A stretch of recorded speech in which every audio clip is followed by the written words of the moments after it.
আপনি যে ক্ষমতা আল্লাহ আপনাকে দিয়েছে, যে ক্ষমতাটুকু আপনি ব্যবহার করেন, সেই ক্ষমতাটুকু আপনি সৎভাবে করেছেন কিনা, এটা আল্লাহ জিজ্ঞাসা করবেন। যদি সৎভাবে কেউ তার দায়িত্ব পালন করে, তাহলে সেই ব্যক্তি আল্লাহ বলবেন আসমানের ছায়ায় ফেরেশতাদের মাধ্যমে তাদেরকে একত্রিত করা হবে।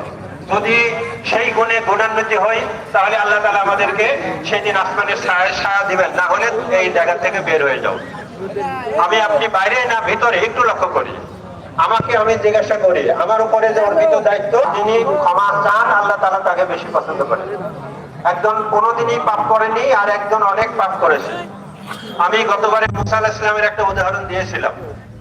একজন বললেন তুমি যা অপেক্ষা করো পূর্বের জায়গায়, অপেক্ষা করতে লাগলেন। ওই একই ব্যক্তি বিকালবেলা তার সন্তান নিয়ে ফেরত আসলেন। একই ব্যক্তি এই সময়ের সব থেকে পাপী, আর একই ব্যক্তি এই সময়ের সব থেকে নিষ্পাপ কিভাবে হয়? প্রশ্ন তো এটা, কিভাবে এটা সম্ভব? আমি কিন্তু প্রথমে বলছি যে যারা পাপী তারা যদি ক্ষমা চায় আল্লাহ তাআলা ক্ষমা করে দেন। প্রথম দলে যদি আমরা অন্তর্ভুক্ত হতে চাই, আমরা যতদিন বেঁচে থাকবো আমার উপরে যে অর্পিত দায়িত্ব আছে আমি সঠিকভাবে পালন করব, তাহলে আমি এই 7 দলের এক দলে আমি অন্তর্ভুক্ত হতে পারবো। মুসা আলাইহিস সালাম শেষ করি, ছেলেটা বলতেছে বাবা এই যে দুনিয়া, এই এত বড় একটা বোর্ড, এর থেকে কি বড় কিছু আছে? বলে হ্যাঁ আছে। কি আছে? এই যে সমুদ্র। বাবা এই সমুদ্রের থেকেও কি বড় কিছু আছে? হ্যাঁ আছে। সেটা হলো, আমি সংক্ষেপ বলি, সেটা হলো আমার পাপ। আমার পাপ।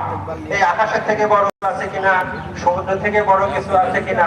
উনি বললেন সবই আছে। এর থেকে বড় কিছু আছে কিনা? উনি বললেন হ্যাঁ আছে। সেটা কি? আমার পাপ। আমি এত পাপী যে সমস্ত এই এত বিশাল কিছু থেকে আমার পাপ বেশি।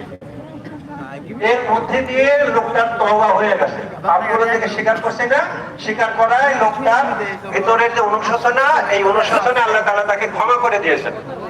এইবার বিকালে যখন ফেরত আসতেছে, ওই একই ব্যক্তি সকালে ছিল পাপী, আর এই অনুশোচনার কারণে আল্লাহ তাআলা তাকে ক্ষমা করেছেন। এখন এই পাপের মধ্যে একটা জিনিস আমাদেরকে খেয়াল রাখতে হবে, যেন এই পাপটা আল্লাহর হকের হয়। কোন বান্দার হকের যদি পাপ হয়, তাহলে আল্লাহ তাআলা এই গুনাহ ক্ষমা করবেন না। আল্লাহ তাআলা আমাদেরকে তৌফিক দিন যেন আমাদের এই ধরনের গুনাহ নিয়ে কিয়ামতের মাঠে উপস্থিত হতে না হয়। 2 নাম্বার হলো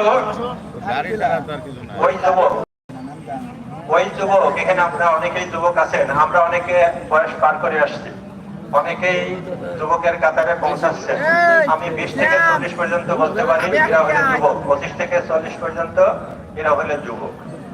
কোন যুবক? ওই যুবক যে যৌবনে ইবাদত করেছে, যে যৌবনে ইবাদত করেছে, নিজের জীবনটাকে যৌবনকালে ইবাদতের মধ্যে কাটিয়েছে, সিজদায় পড়ে আল্লাহর কাছে কান্নাকাটি করেছে, এই রকম যুবক কিয়ামতের দিন আল্লাহর আরশের ছায়া পাবে।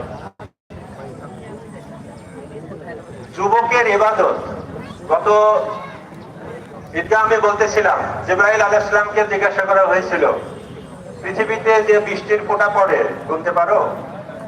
উনি বললেন হ্যাঁ, এই ক্ষমতা আমি রাখি। মুষলধারে যখন বৃষ্টি হয়, জিবরাইল আলাইহিস সালাম অবনত ফেরেশতার মাধ্যমে সেই বৃষ্টির ফোঁটা গোনার ক্ষমতা রাখে। আর যুবক যদি যৌবন ইবাদত করে কত সওয়াবের অধিকারী যুবক হয়, এটা স্বয়ং জিবরাইল বলতে পারে না। আমি সেটাই বলছি। এটি কিনে তারপরে না তো তারা লাগাইছে 8:33 বাজে। আমি একটু আগেই কিন্তু বলতেছিলাম শুরু করলে ওই শেষ হয়ে যাবে। আমি এই 7 দলের মধ্যে আর একজনের কথা একটু বলে শেষ করি। 1 মিনিট হবে না, আসলে বেশি সময়। অনেকেই গরমের মধ্যে থাকবে, যে বাইরে অনেকেই আছে, অসুবিধা হবে। কিছু আছে। আচ্ছা, আপনারা যদি বলেন তাহলে আমি এই 7 দল শেষ করি, আর যদি না হয় তাহলে 2-1টা বলে শেষ করি। আচ্ছা, দ্বিতীয় দল এমন ব্যক্তি, ভালো করে বুঝবেন, যার অন্তর মসজিদের সাথে ঝুলানো থাকে। দ্বিতীয় দল ওই দল তাদের অন্তর মসজিদের সাথে ঝুলানো থাকে। মানে কি? এটার মানে কি? মহানবী সাল্লাল্লাহু আলাইহি ওয়াসাল্লাম যখনই আযান হতো